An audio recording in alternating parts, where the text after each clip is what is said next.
بسم اللہ والحمد للہ والصلاة والسلام علی رسول اللہ وبعد۔ چونکہ یہ ایک مرض وبا کی طرح پھیل رہا ہے، یعنی بدعت کو جگہ دینا اور اس کی نصرت کرنا اور اس سے محبت کرنا اور اہل بدعت سے ناتا اور تعلق قائم کرنا اور ان کی بدعت کی حمایت کرنا اور اس کا دفاع کرنا، جس کے بہت سے مظاہر ہیں، بہت سی علامتیں ہیں۔ مثال کے طور پہ کچھ لوگ ہیں جو بدعتی دعات کا لہجہ اختیار کرتے ہیں، اس لہجے میں بات کرنے کی کوشش کرتے ہیں۔ کچھ لوگ ہیں جو اہل بدعت کی اصطلاحات استعمال کرتے ہیں، ان کے منہج کو اپنانے کی کوشش کرتے ہیں۔ کچھ لوگ ہیں جو اہل بدعت کو اپنے پروگراموں میں دعوت دیتے ہیں، ایک ہی اسٹیج میں ساتھ بیٹھتے ہیں، اور کچھ لوگ ہیں جو اہل بدعت کے پروگراموں میں شریک ہوتے ہیں اور ان کی دعوت قبول کرتے ہیں۔ یہ سارے امور شریعت کے مقاصد کے خلاف ہیں۔ میں اس موضوع کو تفصیل سے اس لیے لے رہا ہوں کہ یہ ایک مرض، ایک وبا کی شکل اختیار کر چکا، اور اس میں کچھ اقوال علماء کے، سلف صالحین کے پیش کرنا چاہتا ہوں۔ اور اس سے قبل نبی علیہ السلام کی ایک حدیث، وہ ان تمام اقوال کا احاطہ کرتی۔ جتنے اقوال پیش کروں گا ان کا مستند نبی علیہ السلام کی یہ حدیث ہے۔ آپ کا ارشاد گرامی کہ فَإِنَّهُ يَأْتِي قَوْمٌ يَأْقْوَامٌ تتجارى بهم تلك الأهواء كما يتجارى الكلب بصاحبه لا يبقى منه عرق ولا مفصل إلا دخله۔ فرمایا کہ قومیں آئیں گی، لوگ آئیں گے اور ان میں بدعات سرایت کر جائیں گی، بدعتیں ان میں داخل ہوں گی، سرایت کریں گی، جیسے کلب، کتا کاٹنے کا مرض انسان میں داخل ہوتا ہے۔ کلب، جو کتا بھاولا ہو جائے اس سے آپ کتنی دوری اختیار کرتے ہیں کہ کہیں یہ کاٹ نہ لے، اور جس انسان کو وہ کاٹ لے وہ انسان کتے ہی کی طرح بھاولا ہو جاتا ہے، اور کتے کا مرض اس کے اندر سرایت کر جاتا ہے۔ نبی علیہ السلام یہاں کیا سمجھانا چاہتے ہیں کہ لوگ آئیں گے، ان لوگوں میں بدعات سرایت کریں گی، داخل ہوں گی، جیسے بھاولے کتے کے کاٹنے سے اس کا مرض اس انسان میں داخل ہو جاتا ہے۔ یہ کلب، جو بھاولے کتے کا کاٹنا، یہ کب ممکن ہے؟ جب انسان اس کے قریب جائے۔ جو شخص کتے سے دور ہو اور دور رہے اور دوری اختیار کرنے میں کامیاب ہو جائے، کتا اس کو کاٹ سکے گا؟ کس کو کاٹے گا؟ جو اس کے قریب جائے گا، اس کو کاٹنے میں کامیاب ہو جائے گا۔ اور کتا اگر کاٹ گیا تو وہ جو اس کا بھاولا پن ہے، اس کا پاگل پن، وہ اس شخص میں سرایت کر جائے گا۔ تو یہ مثال ہے ایک بدعتی انسان سے دوری اور اس کے قرب کی۔ اس سے اگر دور رہو گے تو آپ اس کے شر سے بچ جاؤ گے، جیسے بھاولے کتے کے شر سے بچ جائیں گے اس سے دور رہنے کی بنا پر۔ اور بدعتی انسان کے قریب جاؤ گے تو اس کا شر جو ہے وہ آپ میں سرایت کر سکتا ہے، جیسے بھاولے کتے کے قریب جانے سے وہ کاٹ سکتا ہے، اور پھر اس کا بھاولا پن اور اس کا سارا زہر آپ کے اندر سرایت کر جائے گا، اور آپ اسی کتے کی طرح بھاولے ہو جائیں گے۔ اسی طرح بدعتی انسان کا قرب، اس کی مصاحبت اور مجالست، یہ آپ کے اندر اسی طرح اثر انداز ہو سکتی ہے، اور آپ بالکل اسی طرح اسی کے حکم میں شمار ہو سکتے ہیں جو بدعتی انسان کا حکم ہے۔ لا يبقى منه عرق ولا مفصل الا دخله۔ یہ بھاولا کتا جب کاٹتا ہے تو پھر اس کا اثر اس انسان کے رگ و ریشے میں ظاہر ہو جاتا ہے، داخل ہو جاتا ہے، اور وہ انسان اپنی جگہ بھاولا ہی بن جاتا ہے۔ اس طرح ایک بدعت انسان کا قرب ایک انسان اگر اختیار کرے گا تو اس کا زہر اس کے اندر جو ہے وہ اثر انداز ہوگا. بقول ابن قیم رحمہ اللہ کے کچھ لوگ ایسے ہیں جن کی مصاحبت زہر سے بدتر. جس شخص کے اندر زہر داخل ہو جائے اس کو شاید کوئی تریاق مل جائے، اگر اللہ چاہے تو کوئی تریاق اس کو مل جائے، ورنہ کہہ دو کہ احسن اللہ عزاک، تو مر گیا، تو اب زندہ نہیں ہے، احسن اللہ عزاک. اس کو تریاق نہیں مل سکتا اور اس مرض کا کوئی علاج نہیں ہے. ہاں اللہ چاہے تو اس کو پلٹا سکتا ہے اور یہ مرض ختم کر سکتا ہے، وہ ہر شے پر قادر ہے. تو یہ نبی علیہ السلام کی حدیث ایک ایسی اساس ہے جو ان تمام اقوال کی ترجمان ہے، یا سارے اقوال اس حدیث کے ترجمان ہیں جو میں آپ کے سامنے ابھی پیش کر رہا ہوں. یہ شرح السنہ امام بربہاری رحمہ اللہ کی، جو کہ بڑے شدید تھے اہل بدعت پر، ان پر رد کرنے پر. کسی دور میں ایک واقعہ پڑا تھا، ابن رجب رحمہ اللہ نے اس کو نقل کیا ہے کہ ایک دن بغداد میں اچانک خوشبو پھوٹ پڑی، ہر طرف خوشبو پھیلی ہوئی. وہ خوشبو کہاں سے اٹھ رہی ہے اس کا مصدر معلوم نہیں ہو رہا تھا. لوگ کبھی ادھر جا رہے ہیں کبھی ادھر جا رہے ہیں. آخر خوشبو کا پیچھا کرتے کرتے قبرستان پہنچ گئے. قبرستان سے خوشبو آ رہی تھی اور قبریں بہت تھیں. وہ دیکھتے دیکھتے تلاش کرتے کرتے ایک قبر کے پاس کھڑے ہو گئے. وہ خوشبو وہاں سے پھوٹ رہی تھی. وہ قبر امام بربہاری رحمہ اللہ کی تھی، جو ان کی سنت کی محبت اور بدعت کا رد اور نفرت اللہ نے ان کو عطا فرمایا تھا. اللہ تعالیٰ اپنی نشانیاں دکھاتا ہے اور اللہ نے اس طرح ان کے فضل کا اظہار کیا اور اس کی گواہی دی. فرماتے ہیں کہ اذا ظہر لک من الانسان شیء من البدع فاحذرہ، کسی انسان سے اگر تمہیں کوئی بدعت نظر آئے تو اس سے بچو. فإن الذي أخفى عنك أكثر مما أظهر، بدعت انسان جو چیز آپ کے بارے میں یا آپ کے تعلق سے اپنے دل میں چھپائے بیٹھا ہے وہ اس سے کہیں زیادہ ہے جس کو وہ ظاہر کر رہا ہے. یعنی ایک بدعت اگر ظاہر ہوتی ہے، ہو سکتا ہے اس کے اندر 20 بدعات ہوں. اس کا قرب اختیار کرو گے تو آج تو ایک بدعت ہے اور کل ان 20 بدعات میں تم ملوث ہو سکتے ہو. ایک بدعت دیکھ لو، اس سے کنارہ کشی اختیار کر لو اور دوری اختیار کر لو. فرماتے ہیں وَإِذَا رَأَيْتَ الرَّجُلَ رَضِيءَ الطَّرِيقِ وَالْمَذْهَبِ فَاسِقًا فَاجِرًا صَاحِبَ الْمَعَاصِي ظَالِمًا وَهُوَ مِنْ أَهْلِ السُّنَّةِ فَاصْحَبْهُ، ایک شخص اگر اس کا راستہ گندا ہے، فاسق ہے، فاجر ہے، گناہ کرتا ہے، نافرمانیاں کرتا ہے، ظلم کرتا ہے، لیکن عقیدے کے اعتبار سے اہل السنہ میں سے ہے، فَاصْحَبْهُ، اس کی صحبت اختیار کر لو، اس کے قریب چلے جاؤ. وَاجْلِسْ مَعَهُ، اس کے ساتھ بیٹھ جاؤ. فَإِنَّهُ لَيْسَ تَضُرُّكَ مَعْصِيَتُهُ، اس لیے کہ اس کی معصیت اور اس کے گناہ تمہیں نقصان نہیں دیں گے. لیکن وَإِذَا رَأَيْتَ الرَّجُلَ مُجْتَهِدًا فِي الْعِبَادَةِ مُتَقَشِّفًا مُحْتَرِقًا بِالْعِبَادَةِ صَاحِبَ هَوًى فَلَا تَجْلِسْ مَعَهُ، لیکن ایک شخص اس کے برعکس عبادت گزار ہو، تہجد گزار ہو اور عبادت کر کر کے کمزور پڑ چکا، جل چکا ہو، اس کا جسم کمزور پڑ چکا ہو، صاحب عبادت ہے لیکن بدعت ہی، بدعات کا ارتکاب کرنے والا یا بدعات کو جو ہے وہ رائج کرنے والا، فلا تجلس معہ، اس کے ساتھ نہ بیٹھو. یعنی خلاصہ یہ ہے کہ ایک فاسق اور فاجر ہو، اگر اعتقاداً وہ اہل سنہ میں سے ہے اور بدعت کا ارتکاب نہیں کرتا، اس کے ساتھ بیٹھ جاؤ، تمہیں کوئی نقصان نہیں ہوگا.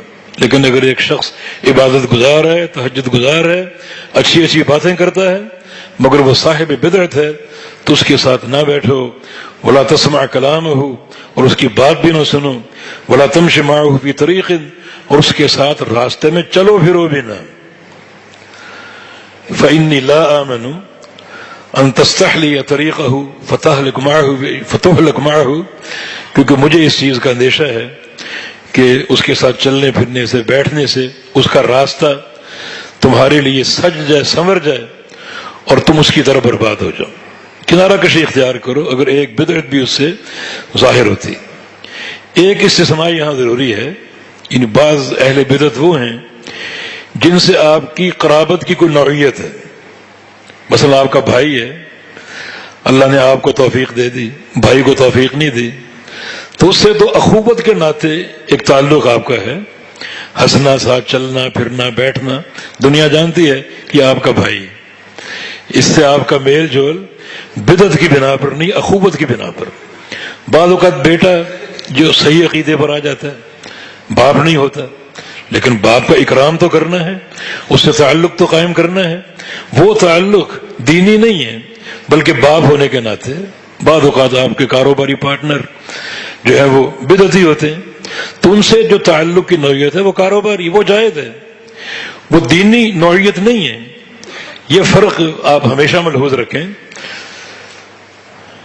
فرماتے ہیں رآ یونس بن عبید ابنہ، یونس بن عبید بہت بڑے محدث، اپنے بیٹے کو دیکھا، قد خرج من عند صاحب هوى، ایک بدعتی انسان کے گھر سے باہر نکلے. فقال یا بنی من این خرجت، پوچھا کہ بیٹا کہاں سے آ رہے ہو؟ قال من عند عمرو بن عبید، میں عمرو بن عبید کے پاس سے آ رہا ہوں. یہ عمرو بن عبید جو ہے یہ معتزلہ کے مشائخ میں سے ایک شیخ تھا، معتزلی تھا. بیٹے نے کہا کہ میں عمرو بن عبید کے گھر سے آ رہا ہوں. قال یا بنی، فرمایا کہ بیٹا لان اراک خرجت من بیت خنثی احب الی من ان اراک تخرج من بیت فلان و فلان، اگر تم کسی ایسے گھر سے نکلو جہاں پر زنا ہوتا ہے وہ بہتر ہے کہ تم کسی بدعتی انسان کے گھر سے نکلو. وَلَأَن تَلْقَ اللَّهَ يَا بُنَيَّ زَانِيًا فَاسِقًا سَارِقًا خَائِنًا، میرے بیٹے کل تو اللہ سے ملے اس طرح کہ تو زانی ہے، فاسق ہے، چور ہے، خائن ہے. احب الی من ان تلقاہ بقول احد الاہواء، یہ زیادہ بہتر ہے بنسبت اس کے کہ تو اللہ سے ملے کسی بدعت کو لے کر اور کسی بدعتی انسان کے قول کو لے کر. فرماتے ہیں کہ فاحذر ثم احذر اہل زمانے کا خاصتاً منظر من تجالس، اپنے جو زمانے کے لوگ ہیں ان سے بچ کر رہو، چکنے رہو، اور اچھی طرح دیکھو کھلی نگاہوں سے کہ تم کس کی مجالست اور مصاحبت اور صحبت اختیار کر رہے ہو. وممن تسمع، کس سے تم علم لے رہے ہو اور سن رہے ہو. ومن تصحب، اور کس کی مصاحبت اور صحبت اختیار کر رہے ہو. فإن الخلق كأنهم في ردة إلا من عصمه الله منهم، کیونکہ جوں وقت آگے بڑھ رہا ہے اکثر لوگ ردہ کی طرف جا رہے ہیں، دین سے پلٹ رہے ہیں، دین سے پلٹ رہے ہیں اپنی بدعات کی بنا پر. الا من عصمہ اللہ، سوائے ان لوگوں کے جن کو اللہ تعالیٰ بچا کر رکھے. جن کو اللہ بچائے وہ محفوظ ہیں، وہ تھوڑے لوگ ہیں، لیکن زیادہ تر لوگ جو ہیں وہ دین سے پلٹتے جا رہے ہیں. یہ امام بربہاری کا دور، امام بربہاری کا دور. اگر وہ آج کے دور میں ہوتے تو ان کا کلام کیسا ہوتا اور ان کی بات کیسی ہوتی.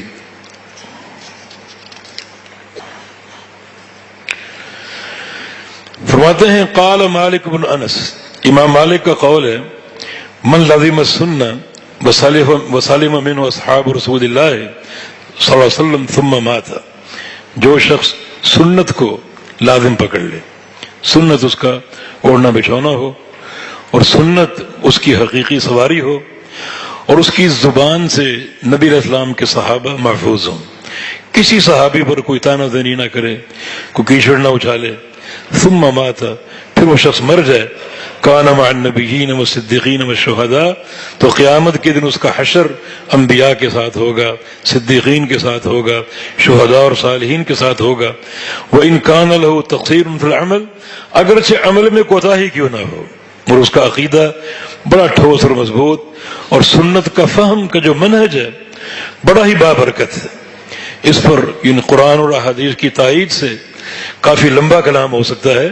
تبارک ہے سنت کی سواری کرنے والا اور سنت کو اوڑھنا بچھونا بنانے والا، جس کی یہی سوچ ہو، یہی اس کا عقیدہ ہو اور یہ اس کی فکر کا محور ہو، تو قیامت کے دن اس سچے عقیدے کی بنا پر ہو انبیاء، صدیقین اور شہداء اور صالحین کے ساتھ ہوگا، اگرچہ عمل میں کوتاہی ہو. بشر بن حارث فرماتے ہیں السنت ہی الاسلام بل اسلام ہو السنہ، سنت ہی اسلام ہے اور اسلام ہی سنت ہے۔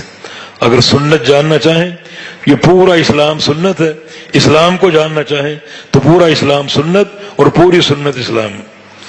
قاضی فضیل بن عیاض بڑے شدید اہل بدعت پر ان کے بہت سے اقوال ہیں۔ ایک قول، اذا رأيت رجلا من اہل السنہ فکأنما ارى رجلا من اصحاب رسول اللہ صلی اللہ علیہ وسلم، اگر میں کسی اہل السنہ سنت پر عمل کرنے والے شخص کو دیکھتا ہوں تو ایسا محسوس ہوتا ہے جیسے میں نے اللہ کے پیغمبر کے کسی صحابی کو دیکھ لیا، اور اگر میں کسی بدعتی انسان کو دیکھوں تو ایسا لگتا ہے جیسے اللہ کے نبی کے دور کے کسی منافق کو دیکھ لیا۔ وقال یونس بن عبید العجب ممن يدعو اليوم الى السنہ واعجب منه المجیب الى السنہ، کہ سب سے یعنی محبت کے قابل وہ شخص ہے جو آج اللہ کے پیغمبر کی سنت کا داعی ہے، اور آج کے پرفتن دور میں وہ شخص اس سے زیادہ خوبصورت اور محبت کے قابل ہے جو سنت کی دعوت کو فوراً قبول کر لے اور جان لے کہ حق یہی ہے۔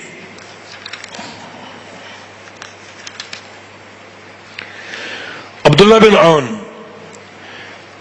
فرماتے ہیں اپنی موت کے وقت انہوں نے فرمایا تھا السنہ السنہ وإیاکم والبدع، کہ سنت کو پکڑ لو، سنت کو پکڑ لو، بدعات سے بچو۔ یہ بات کہتے کہتے فوت ہو گئے۔ عبداللہ بن عون، میں نے بتایا تھا نا، یہ وہ محدث ہے جس کے ایک شاگرد کا بیان ہے کہ 15 سال میں نے ان کی مصاحبت کی، 15 سال ساتھ رہا، اور ان 15 سالوں میں مجھے یقین ہے کہ ایک دفعہ بھی گناہ والے فرشتے نے اپنی قلم حرکت میں نہیں لائی، ایک دفعہ بھی کوئی اس کا گناہ لکھا ہو 15 سال میں، مجھے یقین ہے کہ ایسا ایک لمحہ بھی نہیں آیا ہوگا۔ تو موت کے وقت بار بار یہ کہہ رہے ہیں السنہ السنہ، سنت کو پکڑ لو، وإیاکم البدع، اور بدعات سے بچو۔ امام احمد بن حنبل کا قول ہے مات رجل من اصحابی فرثی لی فی المنام فقال قولوا لابن عبد اللہ علیک بالسنہ فإن اول ما سألنی ربی عن السنة۔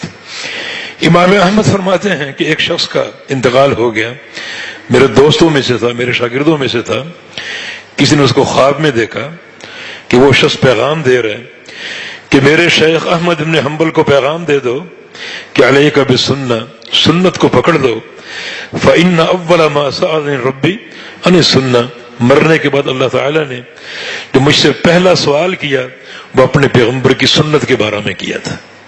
اس لیے یہ پیغام عام کر دو کہ سنت کو پکڑ لو، تمہارا ہر عمل، عقیدہ، قول، حرکہ اللہ کے پیغمبر کی سنت پر قائم ہو۔ وقال ابو العالیہ، یہ علماء تابعین میں سے ابو العالیہ فرماتے ہیں کہ من مات علی السنت مستورا فهو صدیق الاعتصام بسنت نجات، کہ جو سنت پر مر جائے، خواہ اس نے کوئی گناہ یا معصیتیں بھی کی ہوں، وہ اس منہج پر قائم ہے جس پر صدیق اکبر رضی اللہ عنہ قائم تھے۔ الاعتصام بسنت نجات، سنت کو پکڑ لینا یہ نجات ہے۔ یہ یاد رہے کہ سنت کے مقابلے میں جو سب سے خطرناک چیز وہ بدعت ہے، تو سنت کا اختیار، سنت کے ساتھ تمسک، یہ بدعت سے نفرت کی علامت ہے۔ تو سنت کو اختیار کر لینا یہ نجات ہے، اور اس کے بالمقابل اگر بدعت کو اختیار کیا جائے گا تو یہ ہلاکت اور بربادی۔ وقال سفیان الثوری رحمہ اللہ، سفیان ثوری فرماتے ہیں من اصغى بأذنه الى صاحب بدعت خرج من عصمت اللہ وکل الیہا، جو شخص اپنے کان سے کسی بدعتی انسان کی بات کو سنتا ہے اور اس کی دعوت کو سنتا ہے، وہ شخص اللہ کی حفاظت سے نکل جاتا ہے، کسی وقت بھی وہ اللہ کے عذاب کی لپیٹ میں آ سکتا ہے۔ وکل الیہا، اور اس شخص کو اسی بدعت کے سپرد کر دیا جاتا ہے، بس وہ اور اس کی بدعت ہے، اللہ کی حفاظت سے وہ نکل جاتا ہے۔ وقال داود ابن ابی ہند اوحى اللہ تبارک و تعالی الی موسیٰ بن عمران، اللہ تعالیٰ نے موسیٰ علیہ السلام کی طرف وحی کی لا تجالس اہل البدع، کہ بدعتی لوگوں کے ساتھ مت بیٹھو، فإن جالستهم فحاك في صدرك شيء مما يقولون اکببت فی نار جہنم، اگر تم کسی بدعتی شخص سے بیٹھ گئے اور اس کی کوئی بات تمہارے سینے میں اٹک گئی، کوئی بات تمہارے دل میں داخل ہو گئی، اور تم اس سے متاثر ہوئے تو تمہیں اوندھا کر کے جہنم میں گرا دیا جائے گا. کوئی بات بھی اگر تمہارے سینے میں داخل ہوئی یا تم اس سے متاثر ہوئے. وقال الفضیل بن عیاض من جالس صاحب بدعۃ لم یعط الحکمہ، جو شخص کسی بدعتی انسان کے ساتھ بیٹھے گا اسے حکمت نہیں دی گئی، اس کو حکمت نہیں دی جائے گی. حکمت کتاب و سنہ، وہ کتاب و سنہ کے نور سے جو ہے وہ محروم کر دیا جائے گا. کسی بدعتی شخص بیٹھے گا تو سنت سے محروم ہو جائے گا. اور یہ تو ایک بہت سے اسلاف کے قول سے بات ثابت ہے کہ جہاں کسی بدعت کو زندہ کیا جائے گا وہاں اس کے مقابلے کی بدعت کو مٹا دیا جائے گا. اور اگر اس طرح معاملہ عام ہو گیا تو سنتیں مٹتی جائیں گی اور بدعتیں بلند ہوتی جائیں گی. وقال الفضیل بن عیاض لا تجلس مع صاحب بدعۃ فإنی اخاف ان تنزل علیک اللعنہ، کہ کسی بدعتی انسان کے ساتھ مت بیٹھو، مجھے ڈر ہے کہ تم پر لعنت نہ برسے. تم نے پہلے بات کی کہ بدعتی ملعون ہے، لعنت کا مستحق ہے، اللہ کی، فرشتوں کی اور تمام لوگوں کی. جو شخص اس کے ساتھ بیٹھے گا تو ایک ہی مجلس ہوگی، اس مجلس میں بدعتی پر بھی لعنت برس رہی ہے، تم پر بھی لعنت برسے گی اگر کسی بدعتی انسان کے ساتھ بیٹھو گی. وقال الفضیل بن عیاض من احب صاحب بدعۃ احبط اللہ عملہ واخرج نور الاسلام من قلبہ، کہ جو کسی بدعتی انسان سے محبت کرے گا. یہ محبت کے مظاہر ہیں. محبت جو ہے وہ کسی دعوے کی محتاج نہیں، کسی بھی شے کی محبت کے مظاہر ہوتے ہیں. مثلا جو ہم نے شروع میں بات عرض کی، کسی بدعتی انسان کی نقالی، اس کے لہجے کی نقالی، کسی بدعتی انسان کی اصطلاحات کو اور اس کے منہج کو اپنانا، یہ محبت کے مظاہر ہیں. یہ محبت کے مظاہر. کسی بدعتی انسان کو اپنے ہاں دعوت دینا، اپنا اسٹیج پیش کر دینا، کھڑے ہو کر بات کرو. کسی بدعتی انسان کی دعوت پر ان کے ہاں جانا، انتہائی سارے زہریلے اقدام ہیں. دیکھنے والے انسان پرلے درجے کے گمراہ ہو سکتے ہیں کہ ہمارے بڑے فلاں کے ساتھ بیٹھے ہیں اور ہنس ہنس کے باتیں ہو رہی ہیں ایک ہی اسٹیج پر، تو مانا وہ بھی ٹھیک ہے. بدعت کی غیرت یوں ہی ختم ہو رہی ہے. بدعت اور شرک کی غیرت اسی لیے ختم ہو رہی ہے کہ ہم اپنے بڑوں کو، بزرگوں کو دیکھتے ہیں کہ وہ بدعتی لوگوں کے ساتھ بیٹھے ہیں، ان سے الحاق، ان سے اشتراک عمل. تو فرماتے ہیں کہ جو شخص کسی بدعتی انسان سے محبت کرے گا احبط اللہ عملہ، اللہ رب العزت اس کے سارے عمل ضائع کر دے گا. کیوں؟ کیونکہ بدعتی انسان کے عمل بھی برباد ہے. اس کی نمازیں، روزے اللہ قبول نہیں کرے گا. ابن قیم فرماتے ہیں کہ شیطان کی پہلی کوشش یہ ہوتی ہے کہ بندے کو مشرک بنا دے، اور بندہ اگر شرک نہ کرے تو شیطان کی دوسری کوشش ہوتی ہے کہ اس کو بدعتی بنا دے. اور اگر ان دو جالوں میں سے کسی ایک جال میں بندہ پھنس جائے تو اس کو شیطان چھوڑ دیتا کہ جاؤ بیٹا، جا کے حج کرو، عمرے کرو، روزے رکھو، نوافل ادا کرو، تہجد پڑھو، یتیم خانوں کی کفالتیں کرو، مدارس بناؤ، اب مجھے کوئی پرواہ نہیں، کیونکہ تم شرک یا بدعت میں مبتلا ہو چکے ہو، اور شرک یا بدعت کی موجودگی میں اللہ تعالیٰ کوئی نیکی قبول نہیں کرے گا. اب جو مرضی کرتے رہو. تو کسی بدعتی انسان سے محبت کرنے والا اللہ اس کے سارے اعمال کو برباد کر دے گا. وَأَخْرَجَ النُّورَ الْإِسْلَامِ مِنْ قَلْبِهِ، اور اس کے دل سے اسلام کا نور نکال دے گا. نور تو اللہ کے علم کا اور کتاب و سنت کا ہے. اور اگر یہاں بدعت آ گئی تو یہ ظلمت اور تاریکی. جہاں اندھیرا ہوگا وہاں نور نہیں ہوگا، اور جہاں نور ہوگا وہاں ظلمت نہیں ہوگی. ہر انسان کے سینے میں ایک ہی دل ہے.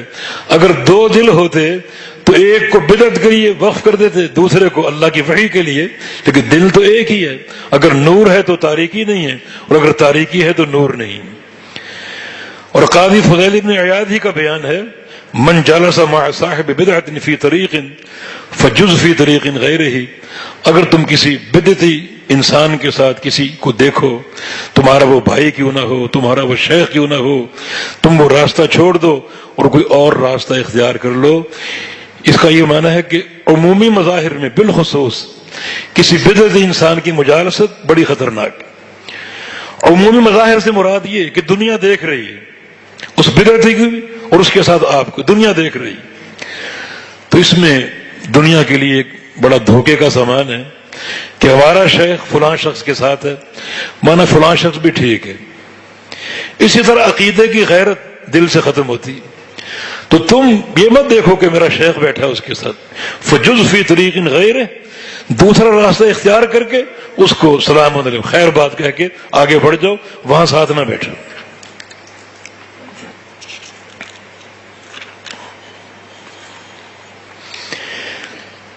قاضی فضیل بن عیاض کا ایک قول ہے، من عظم صاحب بدعت فقد اعان علی ہدم الاسلام، جو شخص کسی بدعت انسان کی تعظیم کرے اور اس کی توقیر کرے اور اس کی عزت کرے، اس کو عزت دے، اس شخص نے اسلام کی عمارت کو ڈھا دیا، اسلام کی عمارت کو ڈھا دیا۔ تو من تبسم فی وجہ مبتدع فقد استخف بما انزل اللہ علی محمد صلی اللہ علیہ وسلم، اور جو شخص کسی بدعت انسان کے چہرے پر مسکرائے، اس کو مسکراہٹ سے دیکھے جس کا مظہر جو ہے وہ دینی تعلق ہو۔ ہم نے عرض کیا کہ جیسے باپ بیٹا ہیں، بھائی بھائی ہیں، یا کاروبار کے پارٹنر ہیں، یہ مجالست اور طریقے کی، اس میں ہنسی تبسم جائز ہے، لیکن جہاں مظہر صرف دین ہو اور ایک شخص کسی بدعتی انسان کو مسکرا کے دیکھ رہا ہے، اس نے اللہ کی وحی کی توہین کی ہے۔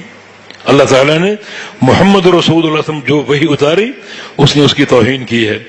تو من زوج کریمتہ من مبتدع فقد قطع رحمہ، سنیں، جو شخص اپنی بیٹی یا اپنی بہن، بھتیجی یا بھانجی کسی بدعتی کے نکاح میں دے دے، اس نے اسی روز اپنا تعلق اس سے کاٹ دیا، رشتہ اپنا ختم کر دیا۔ آپ کہیں ٹھیک ہے کوئی پرواہ نہیں، رشتہ ختم ہوا نا، کیا پرواہ ہے؟ نہیں، پرواہ ہے۔ رشتہ اگر آج کاٹو گے تو کل قیامت کے روز یہ رشتہ رحم حقم الرحمان کو تھامے گا۔ صحیح بخاری کی حدیث، رشتہ کہے گا سل من وصلنی واقطع من قطعنی، کہ یا اللہ جس نے مجھے دنیا میں جوڑا اس کو تو اپنے ساتھ جوڑ دے، جس نے مجھے توڑا اس کو تو بھی توڑ دے۔ تو اگر آج اپنی کسی بیٹی کا، بھانجی بھتیجی کا، بہن کا رشتہ کسی بدعتی سے کرو گے، تم نے آج ہی رشتہ توڑ دیا، رشتہ ٹوٹ گیا، قیامت کا دن ہوگا، یہی بھانجی یہی بھتیجی جس کے ساتھ ایک تعلق تھا آپ نے کاٹا، تو وہ جو تعلق ہے وہ اللہ تعالیٰ سے استدعا کرے گا کہ یا اللہ جس نے مجھے جوڑا اس کو تو جوڑ دے، جس نے مجھے توڑا اس کو تو بھی توڑ دے۔ ومن تبع جنازۃ مبتدع لم یزل فی سخط من اللہ حتی یرجع، اور جو شخص کسی بدعت انسان کے جنازے میں شریک ہو اور جنازے میں پیچھے پیچھے جائے، وہ جب تک جنازے میں موجود ہے اور شریک ہے اس وقت تک اللہ کی ناراضگی میں، اس کی لعنت اور پھٹکار میں ہے، حتی یرجع، حتیٰ کہ فارغ ہو کے واپس لوٹ ہے، جب تک موجود ہے، تدفین تک، واپس لوٹنے تک اللہ تعالیٰ کی ناراضگی میں ہے اور اس کی لعنت میں ہے۔ قاضی فضیل ہی کا قول ہے، من جلس مع صاحب بدعت ورثہ العمی، کہ جو شخص کسی بدعتی انسان کے ساتھ بیٹھے گا اللہ اس کو اندھا کر دے گا، بصیرت کا اندھا، بصارت کا ہو یا نہ ہو، بصیرت کا اندھا، اور قیامت کے دن اٹھے گا اندھا ہو کر، اس کو کچھ سجھائی نہیں دے گا اور نظر نہیں آئے گا۔ یہ سارے اقوال جو ہم نے بعض میں سے چن کر آپ کے سامنے پیش کیے، ورنہ علماء اور محدثین کے اور بھی بہت سے اقوال ہیں۔ امام احمد بن حنبل سے حارث المحاسبی کے بارے میں سوال ہوا، جو کہ جہمی تھا، اور جہمی نظریات کا داعی تھا کہ اس کے ساتھ تعلق رکھیں یا نہ رکھیں، تو آپ نے شدید الفاظ استعمال کیے، بلکہ اس قول میں یہ ہے کہ احمر وجہہ وانتفخت اوداجہ، یہ سوال سن کر ہی امام احمد کا چہرہ غصے سے سرخ ہو گیا اور گردن کی رگیں پھول گئیں، اور آپ نے شدید غیظ و غضب کا اظہار کیا۔ لوگوں نے کہا کہ یروی السنہ ومن قصتہ ہی کذا ومن قصتہ ہی کذا، کہ امام صاحب وہ سنت کی باتیں کرتا ہے، حدیثیں بھی روایت کرتا ہے، اور اس کا یہ واقعہ، اس کا یہ واقعہ، اس کا یہ قول، اس کا یہ بیان۔ امام احمد بن حنبل نے 3-4 نام لیے کہ یہ تینوں چاروں اہل السنہ میں سے تھے، لیکن حارث المحاسبی کی صحبت اختیار کر کے وہ سارے جہمی ہو گئے، سارے جہمی ہو گئے۔ فرمایا کہ لا تغتر بتنکیس رأسہ ولا بصلاتہ ولا بصیامہ، کسی انسان کی نمازیں، اس کے روزے اور اس کا سر جھکا کے بیٹھنا، اس سے دھوکہ نہ کھاؤ۔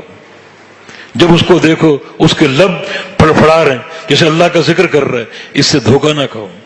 اس کے معاملے کو علماء پر پیش کرو، علماء راسخین، علماء ربانیین، اور وہ اگر اس کے منہج کی عقیدے کی تائید کرتے ہیں، اور یہ شروع سے یہ معاملہ چلا آ رہا ہے، شروع سے۔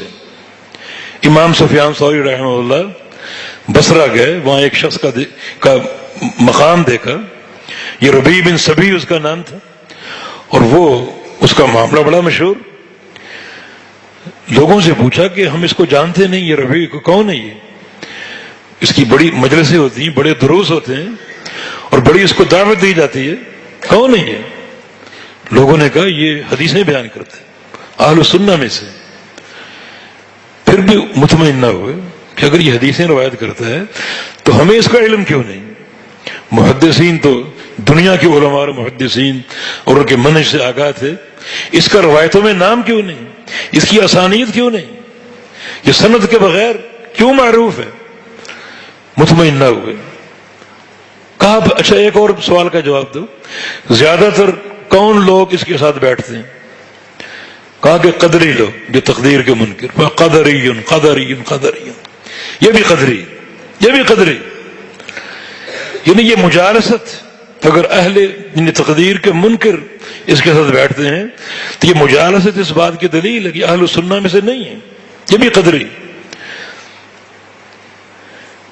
امام ذہبی رحمہ اللہ جنہوں نے امام احمد بن حنبل کے قول کو نقل کیا حارث المحاسبی کے بارے میں، اور ایک اور محدث کا ذکر کیا جس کے بارے میں انہوں نے فرمایا کہ جو اہل بدعت ہیں ان کی کتابیں پڑھنا جائز نہیں، ان کی کتابیں پڑھنا جائز نہیں، الا یہ کہ جو شخص علم میں متمکن اور مضبوط ہے رد کرنے کے لیے پڑھے، عامت الناس نہیں، بلکہ ان کی کتابوں کو جلانے کا حکم دیا۔